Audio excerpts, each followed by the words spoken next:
Humans are programmed to like certainty, and we've all had times where something that should have happened doesn't, and we all know that feeling of annoyance that creeps up. If what happens is something we really didn't want, well, annoyance just blows into anger for some.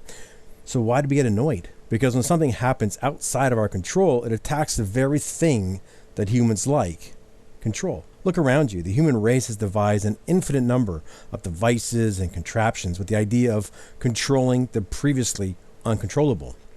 For traders, things that occur outside of our control usually cost us money, and that, combined with the annoyance of not being in control of the price movement, sets us up for extremely difficult times, emotionally wise. So no matter what you think you know in trading, the market's going to move whichever way holds the majority of the imbalance. A recent example was an oats future. Someone I know was talking about the recent strong move on volume in oats, even citing the break of the 200 DMA and the break of consolidation as a strong bullish sign. So he took a long position in the market and he really talked the position out. It was as if he had like a strong degree of certainty in the move, and given his analysis, it had some merit. Well, as for control, well, there is none, and every trade entered must be done with the certainty that the certainty of your analysis does not exist. Well, my take was a little bit different. You can see the chart shows the move and the break of consolidation. It does appear to be strong. Now, there were a few things that had me question the chart. At A, this is a strong move from the bottom of the pattern right to the top, and for me, that's not a good sign of continued momentum right after the break. And B, consolidation below the supply line and at the top of a momentum candle, it does speak to a continued move. So price is also approaching a high that was a sound price rejection that was better seen on the weekly chart. So for me, this is a low probability play that must be tightly managed, especially at the highs. Number one, now I didn't take the trade at B, although it turns out it would have given some profit. He took the trade and he managed a small profit. Now both of us had to live in the world of uncertainty and be comfortable with it. If he would have been certain it was going to run, he may have risked more or just ignored the chart until a profit target was reached. If I was certain it would be a failure and now proven wrong, I'd be kicking myself because the control that I thought I had, the certainty of failure, would have been just bowled over by his profits. So could that lead me to take a revenge trade? Sure, yeah, in the past it really would have. The lack of ability to deal with the uncertainty effectively isn't always acutely obvious and often has a progression of behavioral stages. Now, what frequently happens when a trader cannot cope with uncertainty is that they struggle to take legitimate setups when they occur, as they are unconvinced they will work.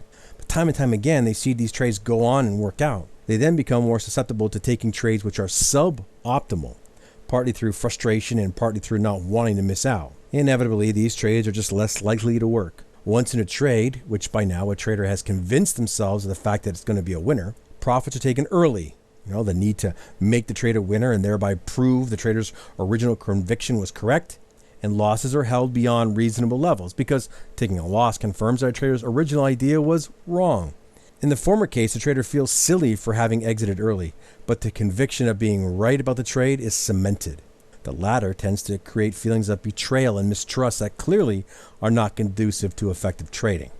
So 9 ways to deal with uncertainty. Number 1, have no doubt what a trading setup looks like and what its ETSs are, the entries, the targets, the stops.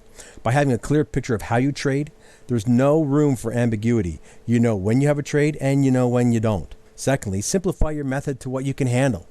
You involve too many variables in a strategy, you're going to lose clarity in the moment and find that you're nervous about taking trades. Third, be aware of and accept anxiety about a trade, but don't let it control your actions. 4, rate yourself on how well you're following your trading plan, not on the actual results. Of course, it's also important to track the performance of your plan, as a trading strategy you know is a losing one's not going to last and it's going to create other problems.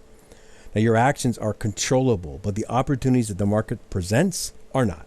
5, really work on getting the whole probabilities in trading thing down. It's not about finding the most likely strategy to win. In fact, there are plenty of profitable systems out there that have pretty unspectacular win-loss ratios. It's about adapting your mind to accept the chances of taking a loss and embracing that risk. Be humble and accept you're not perfect.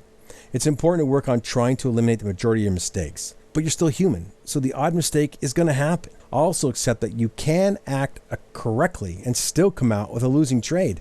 That's the probabilities playing out. 7, Don't be undercapitalized. Having a small trading account creates a huge psychological problem that somewhere down the line you're going to have to deal with. A small account can get you going in trading, but if you're trying to make money, every trade takes on a reasonably high degree of importance, and really in the end it's going to foster an undesirable attachment to outcomes. Number 8, surrender to the market and just don't try to win or not lose. Do your work and accept that the outcome on any single trade is unknowable.